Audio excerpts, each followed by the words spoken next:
व्याख्यामुद्रां करसरसिजैः पुस्तकं शङ्खचक्रे बिभ्रद्भिन्नस्फटिकरुचिरे पुण्डरीके निषन्नः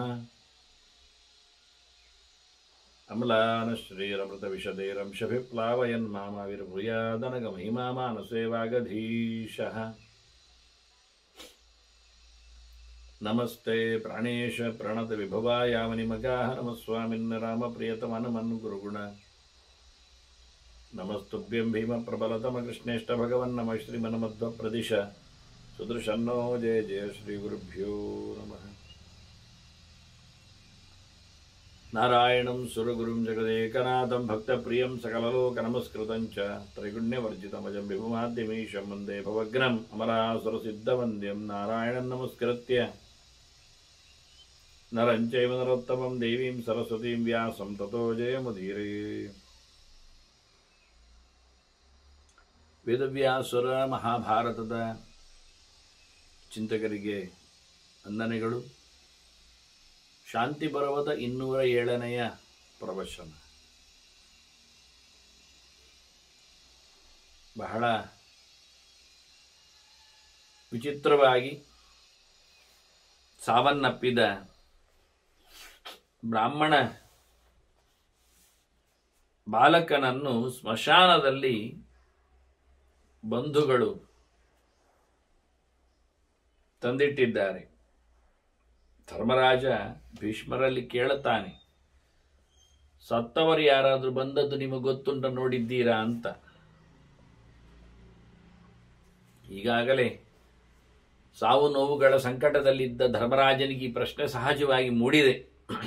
ಎಲ್ಲಿಯಾದರೂ ಅಭಿಮನ್ಯೂ ಇಟ್ಟುಕೊಂಡು ತನ್ನವರಾಗಲಿ ಬರ್ತಾರೋ ಬರಬಹುದು ಅಂತ. ಹೀಗಾಗಿ ಬಹಳ ಇಂಟರೆಸ್ಟಿಂಗ್ ಕ್ವಶನ್. ಹೀಗಾಗಿ ಕೇಳಿದ್ದಾನೆ. ಭೀಷ್ಮರು ಒಂದು ಬಾಲಕನ ಸ್ಮಶಾನದಲ್ಲಿನ ಅವಘಡದ ಬಗ್ಗೆ ಮಾತಾಡಿದ್ದಾರೆ. ಅಲ್ಲಿ ನಡೆದಿರತಕ್ಕಂತಹ ಹದ್ದು ಮತ್ತೆ ನರಿಯ ಮಾತುಕತೆಗಳನ್ನು ನಮಗೆ ಹೇಳ್ತಾ ಇದ್ದಾರೆ, ಧರ್ಮರಾಜನಿಗೆ ತಿಳಿಸ್ತಾ ಇದ್ದಾರೆ. ನರಿಯ ಮಾತಿನಿಂದ ಅವರು ಮತ್ತೆ ಬಂದಿದ್ದಾರಲ್ಲ, ಹೀಗಾಗಿ ಹದ್ದು ಕೇಳ್ತದೆ ಮತ್ತೆ, ಅಯ್ಯೋ ಅಯ್ಯೋ ಅಯ್ಯೋ ಕಷ್ಟ, ಅಹೋಬತ ನೃಶಂಸೇನ ಜಂಬುಕೇನ ಅಲ್ಪಮೇಧಸ. ಆ ನರಿಯ ಮಾತು ಕೇಳಿ ಬಂದದ್ದಲ್ಲ ನೀವು, ಬುದ್ಧಿ ಉಂಟ ನನಗೆ? ಏನಿಲ್ಲ. ಹಾಗಾಗಿ ಕ್ಷುದ್ರೇಣೋಕ್ತ ಹೀನಸತ್ವಾ ಮಾನುಷಾ ಕಿಂ ನಿವರ್ತತ, ಯಾಕೆ ಬಂದ್ರಿ? ಅದು ಏನು ಅಲ್ಲದ ದಡ್ಡ ಪ್ರಾಣಿ, ಅದು ಹೇಳಿತ್ತು ಅಂತ ಹೇಳಿ ನೀವು ಕೇಳೋದಾ? ನಿಮಗಾದ್ರೂ ಒಂದು ಬುದ್ಧಿ ಬೇಡವಾ? ನಿಮ್ಮಲ್ಲಿ ಒಳ್ಳೆಯ ಬುದ್ಧಿ ಇಲ್ಲ, ಅದಕ್ಕೂ ಕಮ್ಮಿ ಬುದ್ಧಿಯದ್ದು. ಹಾಗಾಗಿ ಅದು ಹೇಳಿ ನೀವು ಹಿಂದೆ ಬಂದಿದ್ದೀರಲ್ಲ, ಯೋಚನೆ ಮಾಡಿ, ಏನಾದರೂ ಅರ್ಥ ಉಂಟ ಮನುಷ್ಯರೇ ಅಂತ ಹೇಳಿ ಮತ್ತೆ ಪುನಃ ಹದ್ದು ಅಂಗಿಸ್ತದೆ, ಕೇಳುತ್ತದೆ. ಪಂಚಭೂತ ಪರಿತ್ಯಕ್ತಂ ಶುಷ್ಕಂ ಕಾಷ್ಟತ್ವಮಾಗತಂ ಕಸ್ಮಾತ್ ಶೋಚದ ನಿಶ್ಚೇಷ್ಟಂ ಆತ್ಮಾನಂ ಕಿನ್ನ ಶೋಚದ. ಸತ್ತಾಯ್ತಲ್ಲ. ಯಾವುದೇ ಭೂತಗಳು ಇವತ್ತು ಅದರಲ್ಲಿ ಚೇಷ್ಟೆ ಮಾಡುವುದಿಲ್ಲ. ಮಣ್ಣಿನ ಕೆಲಸ ಆಗಲಿ, ನೀರಿನ ಕೆಲಸ ಆಗಲಿ ಇನ್ನಲ್ಲಿ ಕಾಣುವುದಿಲ್ಲ. ಒಣಗಿದಂತೆ ಉಂಟು, ಮರದ ಕೊರುಡಿನಂತೆ ಬಿದ್ದಿದೆ ಹೆಣ. ಯಾಕಪ್ಪ ಅಳತೀರಿ? ಇನ್ನೇನು ದುಃಖ ಮಾಡಲಿಕ್ಕೆ ಉಂಟು? ಆತ್ಮಾನಂಕಿನ್ನ ಶೋಚದ. ಅಲ್ಲ, ನಿಮ್ಮ ಬಗ್ಗೆ ನಿಮಗೊಂದು ಯೋಚನೆ ಇಲ್ವಾ? ಆತ್ಮಾನಂಕಿನ್ನ ಶೋಚದ ಹೇಳಿಕೊಂಡು ದೇಹದ ಬಗ್ಗೆ ಏನು ಕಾಳಜಿ ಮಾಡ್ತೀರಿ? ಆತ್ಮ ಅಂದರೆ ದೇಹ ಹೌದು, ನಿಮ್ಮ ಬಗ್ಗೆಯೂ ಅರ್ಥ ಹೌದು. ಇನ್ನೊಂದು ಅರ್ಥದಲ್ಲಿ ದೇಹವನ್ನು ಯಾರಾದರೂ ಪ್ರೀತಿಸ್ತಾರ? ದೇಹದ ಬಗ್ಗೆ ಯಾಕಪ್ಪ ಅಳ್ಳಿಕ್ಕೆ ಉಂಟು ಅಂತ ಹೇಳಿ ದೇಹಾತ್ಮವಾದದ ಒಂದು ವಿಚಿತ್ರ ಚಿಂತನೆಯಲ್ಲಿ ಮಾತಾಡ್ತದೆ. ಜೀವ ಹೋಗಿ ಆಯಿತು, ದೇಹದ ಬಗ್ಗೆ ಗೋಳಿ ಇಡುವುದರಲ್ಲಿ ಅರ್ಥ ಇಲ್ಲ. ಆತ್ಮಾನಂಕಿನ್ನ ಶೋಚತ, ದೇವರ ಬಗ್ಗೆ ಯೋಚನೆ ಬರುವುದಿಲ್ವಾ? ಅದು ಒಂದು ಅರ್ಥವೇ. ಯಾಕೆಂದರೆ ತಪಃ ಕುರುತ ವೈ ತೀವ್ರಂ ಮುಚ್ಚತ್ವಂ ಏನ ಕೆಲ್ಬಿಷಾತ್. ಮಗು ಸತ್ತಿದೆ ಅಂದರೆ ಏನೋ ಪೀಡೆ ಇದ್ದಿರಬೇಕು ವಂಶದಲ್ಲಿ. ಹಾಗಾಗಿ ಅದಕ್ಕೋಸ್ಕರ ನೀವು ಪಾಪ ನಿವೃತ್ತಿಗೋಸ್ಕರ ದೀರ್ಘಕಾಲದ ಆಯುಷ್ಯವುಳ್ಳ ಮಗುವನ್ನು ಪಡೀಲಿಕ್ಕೋಸ್ಕರ ತಪಸ್ಸು ಮಾಡಬೇಕು. ಒಂದು ದೃಷ್ಟಿಯಿಂದ ಅಳುವುದರಲ್ಲಿ ಪ್ರಯೋಜನ ಇಲ್ಲ, ಯೋಚನೆ ಮಾಡಬೇಕು, ಸಾಧನೆ ಮಾಡಬೇಕು. ತಪಕುರುತ ತೀವ್ರಂ, ಅದು ಕಮ್ಮಿದ್ದಲ್ಲ, ಜೋರು ತಪಸ್ಸು ಮಾಡಲಿಕ್ಕೆ ಉಂಟು. ಮಾಡಿದ ತಪ್ಪಿನಿಂದ ಪಾಪದಿಂದ ನಿವೃತ್ತಿ ಆಗಲಿ. ಮುಚ್ಚತ್ವಮೇನ ಕೆಲವಿಷ ತಪಸಾ ಲಭ್ಯತೆ ಸರ್ವಂ. ತಪಸ್ಸಿನಿಂದ ಎಲ್ಲವೂ ಸಿಗ್ತದೆ. ದೀರ್ಘಾಯುಷ್ಯದ ಮಗುವು ಸಿಗ್ತದೆ, ಸಮಾಧಾನವು ಸಿಗ್ತದೆ. ಅದನ್ನು ತಪಸ್ಸು ಮಾಡಿ, ಯೋಚನೆ ಮಾಡಿ, ದೇವರ ಬಗ್ಗೆ ಚಿಂತನೆ ಮಾಡಿ. ವಿಲಾಪ ಕಿಂಕರಿಷ್ಯತಿ, ಇಲ್ಲಿ ಕೂತ್ಕೊಂಡು ಅಳುವುದರಿಂದ ಎಂತ ಲಾಭ ಉಂಟು? ಗೋಗರೆಯೋದ್ರಿಂದ ಏನಾಗ್ತದೆ? ಮುಸಿ ಮುಸಿ ಅಳುವುದರಿಂದ ಏನು ಸಿಗುವುದಿಲ್ಲ. ಸ್ವನಿಷ್ಠಾನಿ ಚ ಭೋಜ್ಯಾನಿ ಜಾನೀತ ಸ್ವಂ. ಅವರವರು ಮಾಡಿಕೊಂಡು ಬಂದಿರತಕ್ಕ ತಪ್ಪನ್ನು ಅವರವರು ತಿನ್ನಬೇಕು. ಪ್ರತಿಯೊಬ್ಬರಿದ್ದು ಇದ್ದದ್ದು. ಆ ಮಗುವಿಗೆ ಅದರದ್ದೇ ಆಗಿರತಕ್ಕಂತಹ ಅನಿಷ್ಟಗಳು ಇದ್ದವು ಅಷ್ಟೇ. ಅದು ಅದರ ಬಗ್ಗೆ ಉಂಡಿತು, ಅನುಭವಿಸಿತು ಇವತ್ತು. ಹಾಗೆ ಪ್ರತಿಯೊಬ್ಬರು ಅವರವರ ಮಾಡಿರತಕ್ಕಂಥ ಕರ್ಮಗಳ ಭೋಗವನ್ನು ನಡೆಸಲೇಬೇಕಾಗ್ತದೆ. ಅದನ್ನ ಅಳುವುದೇನು ಪ್ರಯೋಜನ ಇಲ್ಲ. ಏನ ಗಚ್ಚತಿ ಲೋಕೋಯಂ ದತ್ವಾ ಶೋಕವನಂತಕಂ. ಪ್ರತಿಯೊಬ್ಬರೂ ಹಾಗೆ ಬಂದವರು ಹೋಗುವಾಗ ದುಃಖಗೊಟ್ಟೆ ಹೋಗ್ತಾರೆ. ಯಾರು ಯಾರಿಗೂ ಬೇಡ ಆಗುವುದೇ ಇಲ್ಲ. ಏನು ಮಾಡಿಕೊಂಡ್ರು, ಏನಾಗಿಕೊಂಡ್ರು ಪ್ರತಿಯೊಬ್ಬರಿಂದಲೂ ಲೋಕಕ್ಕೆ ಎಂಡ್ಲೆಸ್ ಅಂತದೆ. ಕೊನೆಯಿರದ ದುಃಖವನ್ನು ಕೊಟ್ಟು ಹೋಗ್ತಾರೆ. ದೇನಂ ಗಾಂಚ ಸುವರ್ಣಂಚ ಮಣಿರತ್ನ ಮತಾಪಿಚ ಅಪತ್ಯಂಚ ತಯೋರ್ ಮೂಲಂ ತಪೋಯೋಗ ಅಚ್ಚಲಭ್ಯ. ಮನುಷ್ಯನಿಗೆ ಏನಾದರೂ ಸಿಗುವುದಾಗಿದ್ದರೆ ಎಲ್ಲ ಸಾಧನೆಯಿಂದ ಹೊರತು ಮತ್ತೆ ಯಾವುದರಿಂದ ಇಲ್ಲ.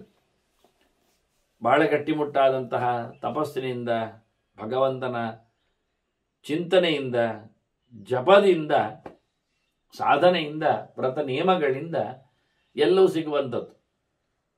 ಸಂಪತ್ತಾಗಲಿ, ವಿದ್ಯೆ ಆಗಲಿ, ದನಕರುಗಳು, ಆಳುಕಾಳುಗಳಾಗಲಿ, ಮಣಿರತ್ನ ಮುಂತಾಗಿರತಕ್ಕಂಥ ಐಶ್ವರ್ಯಗಳಾಗಲಿ, ಇದೆಲ್ಲವೂ ಕೊನೆಗೆ ಮಗುವೇ ಆಗಲಿ, ಮಕ್ಕಳೇ ಆಗಲಿ, ಎಲ್ಲ ಸಿಗುವುದು ಸಾಧನೆಯಿಂದ ಹೊರತು, ತಪಸ್ಸಿನಿಂದ ಹೊರತು ಸುಮ್ಮನೆ ಅಲ್ಲ. ಇವೆಲ್ಲ ಮನುಷ್ಯನಿಗೆ ಸುಖ ದುಃಖಗಳಿಗೆ ಕಾರಣಗಳೇ. ಮಗುಂಡು ಅಂದ ತಕ್ಷಣ ಸುಖವೇ ಆಗ್ತದೆ ಅಂತಲ್ಲ, ದುಃಖವೂ ಆಗ್ತದೆ. ಸಂಪತ್ತು ಬಂದ ತಕ್ಷಣ ಗಮ್ಮತ್ತಾಗ್ತದೆ ಅಂತ ಇಲ್ಲ, ಅದರ ಜೊತೆಯಲ್ಲಿ ಆಪತ್ತುಗಳು ಬರ್ತಾವೆ. ಹೀಗಾಗಿ ದನಕರುಗಳು ಹಾಗೆ ಎಲ್ಲಿಯೂ ಗೊತ್ತಿಲ್ಲದೆ ಸಾಯ್ತಾವೆ, ಎಲ್ಲಿಯೂ ಅಪಹೃತ ಆಗ್ತಾವೆ, ದುಃಖವನ್ನು ಕೊಡ್ತಾವೆ. ಹೀಗಾಗಿ ಎಲ್ಲ ಸೊತ್ತುಗಳು ಸಹ ಮನುಷ್ಯನಿಗೆ ಸುಖ ದುಃಖಗಳನ್ನು ತಂದುಕೊಡುವುದರಿಂದ ಅವುಗಳು ಬೇಕು ಅಂದಾಗ, ಬೇಕಾದಾಗ ಅದನ್ನು ಪಡೆಯಲೋಸ್ಕರ ನಾವು ಬೇಕಾದಂತಹ ಸಾಧನೆಗಳನ್ನು ಮಾಡಬೇಕು. ಯಥಾಕೃತಾಚ ಭೂತೇಶು ಪ್ರಾಪ್ಯತೆ ಸುಖ ದುಃಖದ. ಮನುಷ್ಯನಿಗೆ, ಜನರಿಗೆ, ಪ್ರಾಣಿಗಳಿಗೆ, ಮರಮಟ್ಟುಗಳಿಗೆ ಎಲ್ಲರಿಗೂ ಬರಬೇಕಾಗಿರತಕ್ಕಂಥ ಸುಖ ಆಗಲಿ ದುಃಖ ಆಗಲಿ ಅದು ಮಾಡಿದ್ದೇ ಬರುವುದು. ಹಿಂದೆ ಏನು ಮಾಡಿರ್ತಾರೆ, ಯಾವ ನೆಲೆಯಲ್ಲಿ ಪ್ರಯತ್ನಿಸಿಕೊಂಡಿರ್ತಾರೆ, ಅದಕ್ಕೆ ಅನುಗುಣವಾದಂತಹ ಸುಖವನ್ನು ದುಃಖವನ್ನು ಪ್ರತಿಯೊಬ್ಬರು ಪಡೀತಾರೆ. ಗೃಹೀತ್ವಾ ಜಾಯತೆ ಜಂತು ದುಃಖಾನಿಚ ಸುಖಾನಿಚ. ಹುಟ್ಟುವಾಗಲೇ ಮೂಟೆಯನ್ನು ಕಟ್ಟಿಕೊಂಡೇ ಬರ್ತದೆ ಹುಟ್ಟುವವರು. ಸುಖಗಳ ರಾಶಿಗಳನ್ನು, ದುಃಖಗಳ ಮೂಟೆಗಳನ್ನು ಹೊತ್ತುಕೊಂಡೇ ಬರುವವನು ಪ್ರತಿಯೊಬ್ಬನು. ಹುಟ್ಟುವಾಗಲೇ ಬರತಕ್ಕಂಥ ವಸ್ತುಗಳು ಯಾರಿಗೆಲ್ಲ ದುಃಖ ಕೊಡಲಿಕ್ಕೆ ಉಂಟು, ಯಾರಿಗೆಲ್ಲ ಸುಖ ಆಗ್ತದೆ, ಎಷ್ಟು ಸಮಯ ದುಃಖ ಈ ಲೋಕದಲ್ಲಿ, ಎಷ್ಟು ಸಮಯ ಸುಖ, ಇವನ್ನೆಲ್ಲ ಹುಟ್ಟುವಾಗಲೇ ಗೊತ್ತಾಗಿಕೊಂಡಾಗ್ತದೆ. ಅದನ್ನ ಇಟ್ಕೊಂಡೇ ಬರುದು. ನಾ ಕರ್ಮಣ ಪಿತುಹು ಪುತ್ರ ಪಿತಾಮ ಪುತ್ರ ಕರ್ಮಣ. ನೋಡಿ, ತಂದೆಯ ಪ್ರಾರಬ್ಧದಿಂದ ಮಗನಾಗುವುದಾಗಲಿ, ಮಗನ ಯೋಗ್ಯತೆಯಿಂದಾಗಲಿ ತಂದೆ ಸಿಗುವುದಾಗಲಿ, ಇದೇನು ಅಲ್ಲ. ನ ಕರ್ಮಣ ಪಿತುಹು ಪುತ್ರ. ತಂದೆಯ ಲೆಕ್ಕಾಚಾರದಿಂದ ಮಗ ಬರುವುದಲ್ಲ. ಯಾವುದೋ ಜೀವ, ಯಾವುದೋ ವ್ಯಕ್ತಿ. ಯಾರನ್ನು ತಂದೆ ಮಾಡ್ತದೆ, ಯಾರನ್ನ ಮಗ ಮಾಡ್ತದೆ. ಹಾಗೆಯೇ ತಂದೆಯ ಮಗನ ಕರ್ಮದಿಂದ ತಂದೆಯ ಬೈಂಡಿಂಗ್ ಅಲ್ಲ. ಏನು ಅಲ್ಪ ಇದು ಮಾತಾಡ್ತದೆ, ಹೇಳ್ತದೆ. ಇದು ಅದು ಹೇಳುವ ರೀತಿ ಅದು. ಅಂದ್ರೆ ಜೀವಕ್ಕೆ ಜೀವಕ್ಕೆ ಸಂಬಂಧ ಇರುವುದಿಲ್ಲ ಅನ್ನೋ ನೆಲೆಯಲ್ಲಿ ಮಾತಾಡ್ತದೆ. ಮಾರ್ಗೇಣ ಅನ್ಯೇನ ಗಚ್ಚತಿ ಬದ್ಧ ಸುಕೃತ ದುಷ್ಕೃತೈ. ಅವರವರು ಮಾಡಿದ ಕರ್ಮಗಳಿಂದ ಕಟ್ಟಲ್ಪಟ್ಟವರಾಗಿ ಯಾವ್ಯಾವುದೋ ಮಾರ್ಗ ಯಾರ್ಯಾರದ್ದೋ ಆಗ್ತದೆ. ಅವರು ಮಾಡಿದ ಕರ್ಮಗಳಿಗೆ ಅನುಗುಣವಾಗಿ ಅವರಿಗೆ ದಾರಿಗಳು ತೆರೆಯುತ್ತವೆ. ಯಾರ ಜೊತೆಯಲ್ಲಿ ಇರುವುದಾಗಲಿ, ಯಾರ ಬಿಟ್ಟೋಗುವುದಾಗಲಿ, ಎಂತಹ ಕಷ್ಟಕರವಾದಂತಹ ಪರಿಸ್ಥಿತಿಯನ್ನು ನಿಭಾಯಿಸುವುದಾಗಲಿ, ಸುಖಮಯವಾಗಿರತಕ್ಕ ಪ್ರಪಂಚವನ್ನು ಕಾಣುವುದಾಗಲಿ ಎಲ್ಲವರು ಮಾಡಿಕೊಂಡದ್ದೇ. ದಾರಿ ಪ್ರತ್ಯೇಕ ಪ್ರತಿಯೊಬ್ಬರದ್ದು ಬೇರೆ ಬೇರೆ, ಅವರೇ ಮಾಡಿಕೊಂಡಿರತಕ್ಕಂತಹ ದಾರಿಗಳು, ಅವರದ್ದೇ ಕರ್ಮ ಅಧೀನವಾದವುಗಳು. ಅದು ಎಲ್ಲರಿಗೂ ಒಂದೇ ಬಗೆಯಾಗಿ ಅಲ್ಲ, ಇಲ್ಲ. ಅದರಿಂದ ಧರ್ಮಂ ಚರತ ಯತ್ನೇನ ತಥಾ ಅಧರ್ಮಾತ್ ನಿವರ್ತತ್. ನೀವು ಕೆಟ್ಟದ್ದು ಮಾಡುವುದನ್ನು ನಿಲ್ಲಿಸಿ ಒಳ್ಳೇದು ಮಾಡಲಿಕ್ಕೆ ಶುರು ಮಾಡಿ. ಉಪದೇಶ ಮಾಡ್ತದೆ ಅದು ಧರ್ಮಂಚರತ. ಧರ್ಮವನ್ನು ಮಾಡಿ, ಒಳ್ಳೆ ಕೆಲಸಗಳನ್ನು ಮಾಡಿ. ಅದೆಂಥದ್ದು ಯತ್ನೇನ ಅಂತದೆ, ಪ್ರಯತ್ನ ಪಟ್ಟು ಮಾಡಬೇಕು. ಮಾಡ್ತೇವೆ ಅಂತ ನಾವೆಲ್ಲ ಹೇಳೋದು, ಮಾಡ್ತೇವೆ, ಆಗ್ತದೆ ಅಲ್ಲ, ಯತ್ನಪೂರ್ವಕ ಪ್ರಯತ್ನಿಸಿಕೊಂಡು ಮಾಡಬೇಕು. ಪ್ರಯತ್ನ ಮಾಡಲಿಕ್ಕೆ ಬೇಕಾದಂಥ ಅರಿವು ಬೇಕು. ಅರಿವಿಗೋಸ್ಕರ ಮೊದಲು ಸಂಕಲ್ಪ ಮಾಡಿಕೊಳ್ಳಬೇಕು. ಮಾಡ್ತೇನೆ ಅಂತ ಇಚ್ಛೆ ಮಾಡಿಕೊಳ್ಳದೆ, ಅದಕ್ಕೆ ಬೇಕಾಗಿರತಕ್ಕ ಮಾಹಿತಿಯನ್ನು ಸಂಗ್ರಹ ಮಾಡಿಕೊಳ್ಳದೆ ಮಾಡುವುದೆಲ್ಲಿ, ಪ್ರಯತ್ನಿಸುವುದೆಲ್ಲಿ. ಅಂದರೆ ಧರ್ಮವನ್ನು ಮಾಡಿ ಪ್ರಯತ್ನಪಟ್ಟು ಅಧರ್ಮವನ್ನು ನಿಲ್ಲಿಸಿ. ಅಚಾನಕವೇ ಆಗ್ತದೆ ಅಂತಲ್ಲ, ಮಾಡಲಿಕ್ಕೆ ಆಗದಂತೆ ನೋಡಿಕೊಳ್ಳಿ. ಒಳ್ಳೆಯ ಕೆಲಸವನ್ನು, ನಿಮ್ಮನ್ನು ಉದ್ಧಾರ ಮಾಡತಕ್ಕಂಥ ಒಳ್ಳೆಯ ದೇವರ ಕೆಲಸವನ್ನು ಮಾಡಿ, ದೇವರಲ್ಲದ ಕೆಲಸವನ್ನು, ಇತರರ ಕೆಲಸವನ್ನು, ಲೋಕದ ಕೆಲಸವನ್ನು, ಸ್ವಂತ ಕೆಲಸವನ್ನು ಇದನ್ನೆಲ್ಲ ಬಿಟ್ಟುಕೊಡಿ. ಅಧರ್ಮ ಅಂದರೆ ದೇವರಲ್ಲದ ಧರ್ಮ ಅಂತ ಅರ್ಥ. ಭಗವತ್ ಸೇವೆಗಳನ್ನಷ್ಟೇ ನಡೆಸುವೆ. ವರ್ತಧ್ವಂಚ ಯಥಾಕಾಲ ದೈವತೇಶು ದ್ವಿಜೇಶು. ನೀವು ನಿಮ್ಮ ಸೇವೆ ಪುರಸ್ಕಾರಗಳನ್ನೆಲ್ಲ ಯಥಾಶಕ್ತಿ ಕಾಲಕ್ಕನುಗುಣವಾಗಿ ಪುರುಸೋತಾದಾಗ ಅಂತೆಲ್ಲ ಕಾಲ ಮಾಡಿಕೊಂಡು ದೇವರ ಸೇವೆ, ಬ್ರಾಹ್ಮಣರ ಸೇವೆ, ದೇವರ ನಂಬಿದವರ ಸೇವೆ, ಭಾಗವತರ ಸೇವೆ, ಭಗವಂತನ ಸೇವೆ ಎಲ್ಲ ಆದಷ್ಟು ನಡೆಸಿಕೊಳ್ಳಬೇಕು. ಪುರುಸೋತಾದಾಗ ಅಲ್ಲ, ಪುರುಸೋತ ಮಾಡಿಕೊಂಡು. ರಾತ್ರಿಯೋ ಬೆಳಿಗ್ಗೆ ಬೇಗವೋ ಅದೆಲ್ಲ ಆಗುವುದಿಲ್ಲ. ಹೇಳಿದಂತೆ ಮಾಡಿದರೆ ಮಾತ್ರ ಲಾಭ ಆಗುವಂಥದ್ದು. ನಾವು ತಪ್ಪಿಸಿ ಮಾಡಿಕೊಂಡ್ರೆ ಏನು ಒಪ್ಪುವುದಿಲ್ಲಂತೆ. ಭಗವಂತ ಅದನ್ನು ಮೂಸುವುದಿಲ್ಲ, ಪ್ರಯೋಜನ ಇಲ್ಲ ಅಂತದ್ದು. ಹಾಗಾಗಿ ಯಥಾಕಾಲ ಬೆಳೆತದ್ದು. ನೀವು ವಿಧಿಯಂತೆ ಶಾಸ್ತ್ರ ಹೇಳಿದ ಸಮಯವನ್ನು ಅನುಸರಿಸಿಕೊಂಡು ಕೆಲಸ ಮಾಡಬೇಕು. ಶೋಕಂ ತ್ಯಜತ ದೈನ್ಯಂಚ. ಅಳಬೇಡಿ, ದುಃಖವನ್ನು ಪಾಮರರಂತೆ ದೀನರಾಗಬೇಡಿ. ನೋವುಂಡುಕೊಂಡು ಯಾವುದನ್ನು ನಡೆಸುವುದಲ್ಲ. ಸುತ ಸ್ನೇಹಾತ್ ನಿವರ್ತತ. ಮಗನ ಮೇಲಿನ ವ್ಯಾಮೋಹದಿಂದ ಪ್ರೀತಿಯಿಂದ ತೆರಳಿ ಬಿಟ್ಟೋಗಿ. ನಿಮಗೆ ಧರ್ಮದ ಬಗ್ಗೆ ಚಿಂತನೆ ಸರಿ ಗೊತ್ತಿಲ್ಲ, ಹಾಗಾಗಿ ನೀವು ಲೋಕ ವ್ಯಾಪಾರದಲ್ಲಿ ನೆಲೆಗೊಂಡವರಾಗೆ ಪ್ರೀತಿ ವಾತ್ಸಲ್ಯ ಅಂತೇಳಿ ಮಂಕಾಗಿದ್ದೀರಿ. ಅದರಿಂದ ಮಗುವಿನ ಮೇಲೆ ಪ್ರೀತಿಯನ್ನು ಬಿಡಿ. ತ್ಯಜ್ಯತ ಅಯಂ ಆಕಾಶೆ ತತಃ ಶೀಘ್ರ ನಿವರ್ತದ.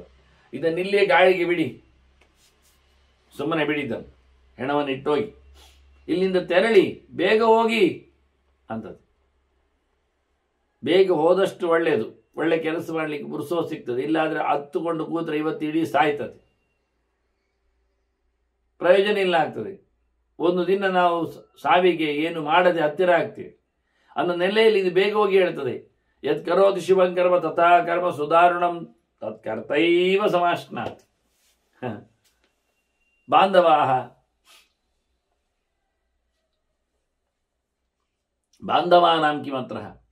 ಇಲ್ಲಿ ಮಾಡಿದವನು ಉಣಬೇಕು ಹೊರತು ಸಂಬಂಧಿಗಳು ಯಾಕೆ ಬರಬೇಕು? ವಿಷಯ ಸತ್ಯ ಅದು ಹೇಳು. ಮಗು ಸತ್ತಿದೆ, ಸರಿ, ಅದರದ್ದು ಪ್ರಾರಬ್ಧಕ್ಕೆ ಅನುಗುಣವಾಗಿದ್ದು ಬೇಗ ಸತ್ತಿದೆ, ಅದಕ್ಕೆ ನೀವೇ ಯಾಕೆ ತಲೆ ಕೊಡಬೇಕು? ನಿಮ್ದೇನು ನಷ್ಟ ಆಯಿತು? ನಿಮಗೇನು ಸಂಬಂಧ? ಇಲ್ಲಿ ಬಂಧುಗಳು ಬಾಂಧವರು ಸಂಬಂಧಪಟ್ಟವರಿಗೆ ಏನು ಕೆಲಸ ಇಲ್ಲ. ಯತ್ ಕರೋತಿ ಶುಭಂಕರ್ಮ ತಥಾ ಕರ್ಮ ಸುಧಾರಣಂ. ಯಾವುದೇ ಕೆಲಸವನ್ನು ಯಾರಾದ್ರೂ ಒಳ್ಳೇದು ಮಾಡಿದರೆ ಕೆಟ್ಟದ್ದು ಮಾಡಿದರೆ ತತ್ ಕರ್ತೈವ ಸಮಷ್ಣದ. ಅದನ್ನು ಮಾಡಿದವನೇ ತಿಂತಾನಲ್ವ ಅದರ ಫಲವನ್ನು. ಬಂಧುಗಳಿಗೆಲ್ಲ ಹಂಚಲಿಕ್ಕುಂಟ? ಬಾಂಧವರು ಇಲ್ಲಿ ಬೇಡ. ಇಹ ತ್ಯಕ್ವಾ ನತಿಷ್ಠಂತಿ ಬಾಂಧವಾಹ. ಬಾಂಧವಂ ಪ್ರಿಯಂ. ಇಲ್ಲಿ ಬಂದರೆ ಯಾರನ್ನಾದ್ರೂ ಹೊತ್ಕೊಂಡು ತಂದರೆ, ಅತ್ಯಂತ ಪ್ರಿಯರಾದವರನ್ನು ತಮಗೆ ಬೇಕಾದವರನ್ನು ತಂದರೆ ಅವರು ಇಲ್ಲಿ ಇರುವುದಿಲ್ಲ, ಮತ್ತೆ ಇಲ್ಲಿ ಬಿಟ್ಟು ಹೋಗ್ತಾ. ಇಲ್ಲಿ ತರ್ತಾರೆ, ಸ್ಮಶಾನದಲ್ಲಿ ಬಿಡ್ತಾರೆ, ಹೋಗ್ತಾರೆ. ಇದು ಯಾರಾದರೂ ಅತ್ಯಂತ ಪ್ರಿಯರಾದವರನ್ನು ತಂದ ನಂತರ ಹಾಗೆ ಮಾಡಿ ಹೋಗುವುದು ನಮೂನೆ, ಅದು ಕ್ರಮ. ನೀವು ಹಾಗೆ ಮಾಡಿ ಬಿಟ್ಟೋಗಿ ಅಂತ. ಸ್ನೇಹ ಮುತ್ಸೃಜ್ಯ ಗಚ್ಚಂತಿ ಬಾಷ್ಪ ಪೂರ್ಣಾವಿಲೇಕ್ಷಣ. ಕಣ್ಣು ತುಂಬಿಕೊಂಡು ಹತ್ತುಕೊಂಡು ತಲೆ ಕೆಳಗೆ ಹಾಕಿಕೊಂಡು ಕೂಗಿಕೊಂಡು ಹೋಗ್ತಾರೆ. ಇಲ್ಲಿ ಇರುವುದಿಲ್ಲ, ಹೊರಟೋಗ್ತಾರೆ. ಬಂದಿರತಕ್ಕಂಥ ವ್ಯಕ್ತಿಯ ಮೇಲಿನ ಮೋಕೆಯನ್ನು, ಪ್ರೀತಿಯನ್ನು ಕಳಚಿಕೊಂಡು ಅನೇಕ ತಮಗೆ ಬೇಕಾಗಿರ್ತಕ್ಕ ಸಾಧನೆಗಳಿಗೆ ಎಷ್ಟೋ ಜನ ಸಹಾಯ ಮಾಡಿರ್ತಾರೆ. ಅದ್ರೇನು ಮಾಡುವ, ಸತ್ತ ಬಳಿಕ ಅಲ್ಲಿವರೆಗೆ ಬರ್ತಾರೆ, ಆ ನಂತರ ಅಲ್ಲಿಯೇ ಬಿಟ್ಟು ಹೋಗ್ತಾರೆ ಅಂತ. ಯಾರ ಮೇಲಿನ ಮೋಕೆಯನ್ನು, ಪ್ರೇಮವನ್ನು, ಪ್ರೀತಿಯನ್ನು ವಶಾರದ ನಂತರದಲ್ಲಿ ಇಟ್ಟುಕೊಳ್ಳುವುದಿಲ್ಲ. ಹೋಗಿ ಸರ್ವಂ ಕಾಲವಶಂ ಯಾತಿ ಶುಭಾಶುಭ ಸಮನ್ವಿತ. ಯಾವುದೇ ಇರಲಿ, ಒಳ್ಳೆದಾಗಲಿ ಕೆಟ್ಟದಾಗಲಿ, ಎಲ್ಲರೂ ಸೇರುವುದು ಎಲ್ಲಿಗೆ? ಕಾಲದ ಕೈಯಲ್ಲಿ.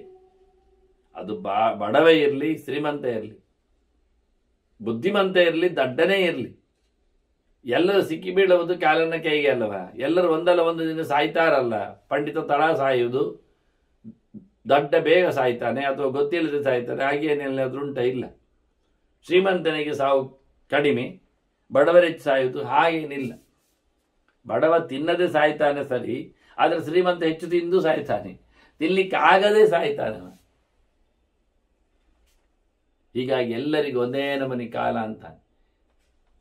ಕಾಲದಲ್ಲಿ ಏನು ಸಹ ಯಾವುದೇ ರೀತಿಯಾಗಿರತಕ್ಕಂತಹ ಕಾಲಕ್ಕೆ ಸಮಾಧಾನವೇ ಇಲ್ಲ. ಎಲ್ಲ ಕಾಲ.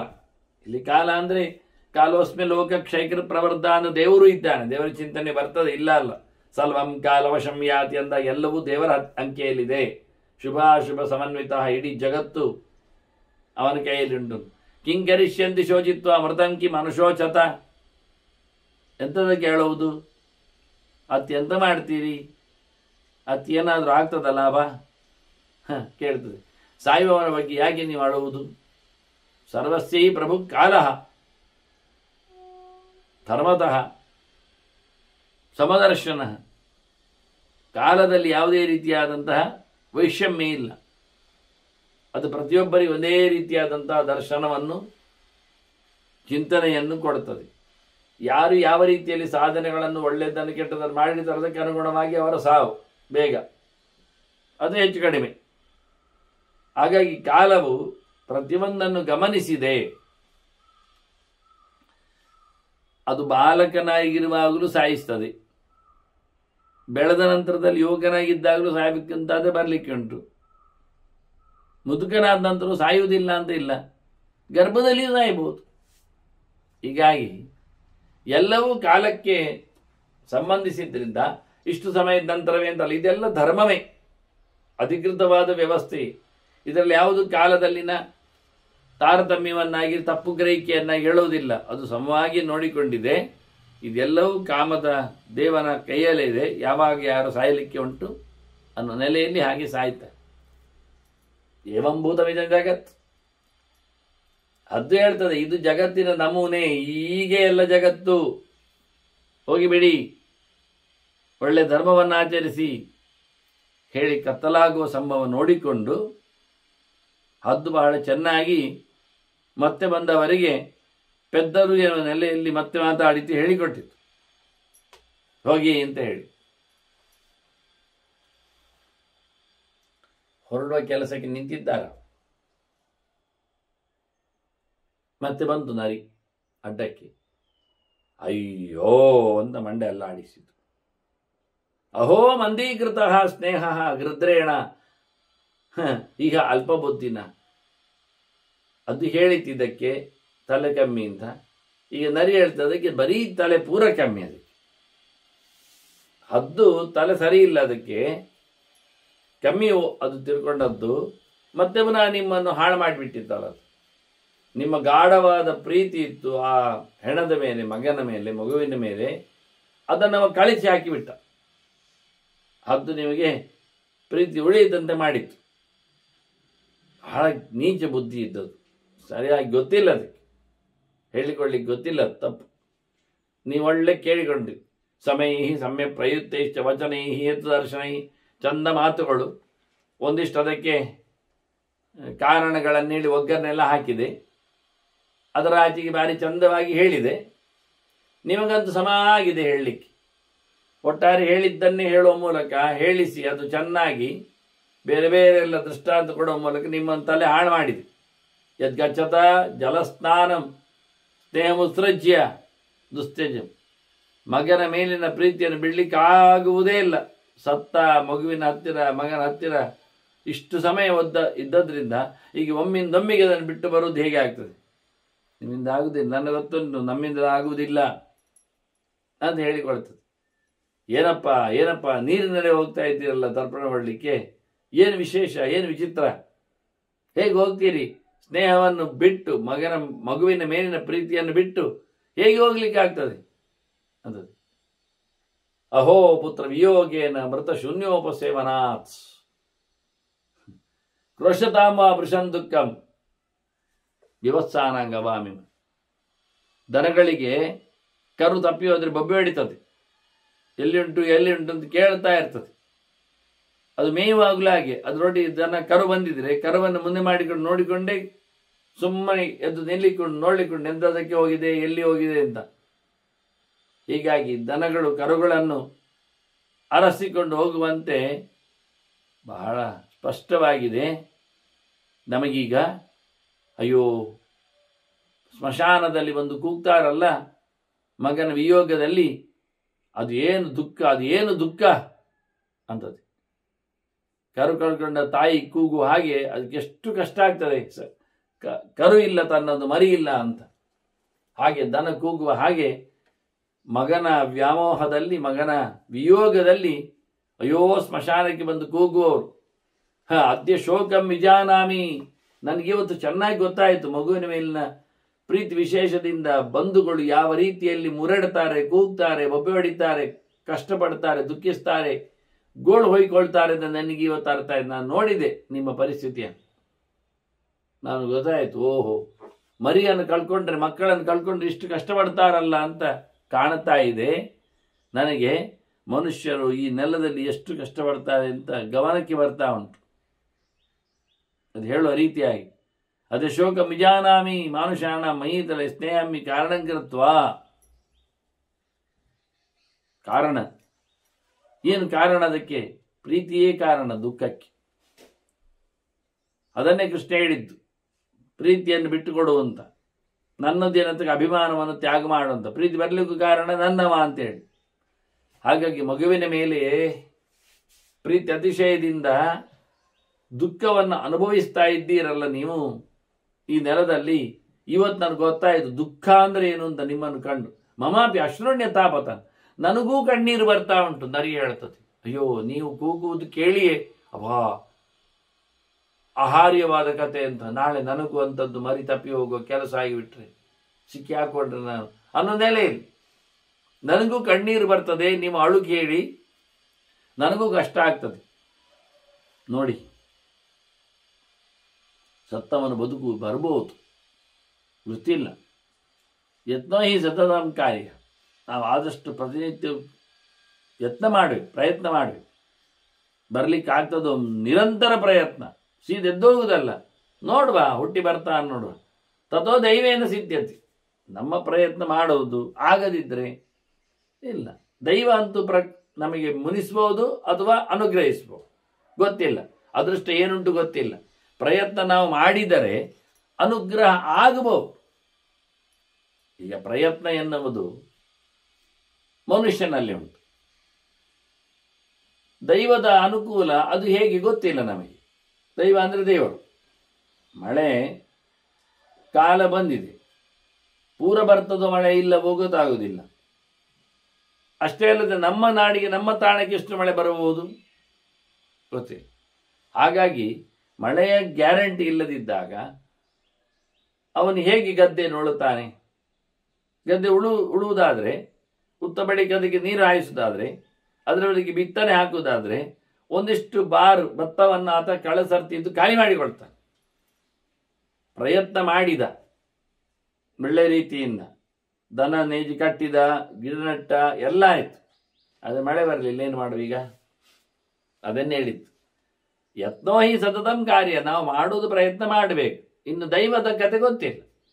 ಹಾಗೆ ಇವನು ಮಳೆ ಬರ್ತದೆ ಇಲ್ಲೋ ಗೊತ್ತಿಲ್ಲ, ಬರ್ಲಿಕ್ಕಿಲ್ಲ ಕಾಣ್ತದೆ, ಅದನ್ನು ಮಾಡುವುದು ಬೇಡ ಅಂತ ಸುಮ್ಮನೆ ಕೂತ್ರೆ ಮಳೆ ಬಂದ್ರೆ ಗೋವಿಂದ, ಅವನಿಗೆ ಲಾಭ ಇಲ್ಲ.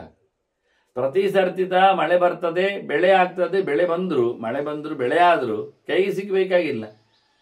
ಅದನ್ನು ಹರಿದ ದಿನವೇ ಅಲ್ಲೇ ಬಿಟ್ಟು ಬರ್ತಾರೆ ಕೆಲವೊಮ್ಮೆ ಎತ್ತಿಗಟ್ಟಲಿಕ್ಕೆ, ವಾಹನದಲ್ಲಿ ಸಾಗಾಟ ಮಾಡಲಿಕ್ಕೆ. ಆದರೆ ಆ ದಿನವೇ ಯಾರು ತುತ್ಕೊಂಡು ಹೋದ್ರೆ, ಆ ದಿನವೇ ಕಟಾವು ಮಾಡುವ ದಿನವೇ ಕ್ರೂರ ಮೃಗಗಳು ಅಥವಾ ಆನೆಗಳು, ಹಾವುಗಳು ಎಲ್ಲ ಬೇಲಿ ಹಾಕಿದ್ರೆ ಬಿಟ್ಟರೆ ನುಚ್ಚು ನೂರು ಮಾಡ್ತಾರೆ. ಕೈಗೆ ಸಿಕ್ಕಿದ್ದು ಬಾಯಿಗೆ ಸಿಗುದಿಲ್ಲ. ಅದನ್ನ ಯತ್ನ ಮಾಡಿದ ತಕ್ಷಣ ದೈವ ನಮಗೆ ಖಂಡಿತವಾಗಿ ಒಲಿತಾ ಅಂತಿಲ್ಲ. ಯತ್ನ ಮಾಡಿಡು, ದೈವ ಒಲಿತದೆ. ಅದು ಎಷ್ಟು ದೂರ ಎಷ್ಟು ಕಡೆ ಅಂತ ಗೊತ್ತಿಲ್ಲ. ಎಷ್ಟೋ ಸರ್ತಿ ಮಾಡಿದ ಕರ್ಮಗಳಿಗೆ ಅವತ್ತು ಫಲಗಳು ಬರಲಿಕ್ಕೆ ಸಾಧ್ಯ ಉಂಟು.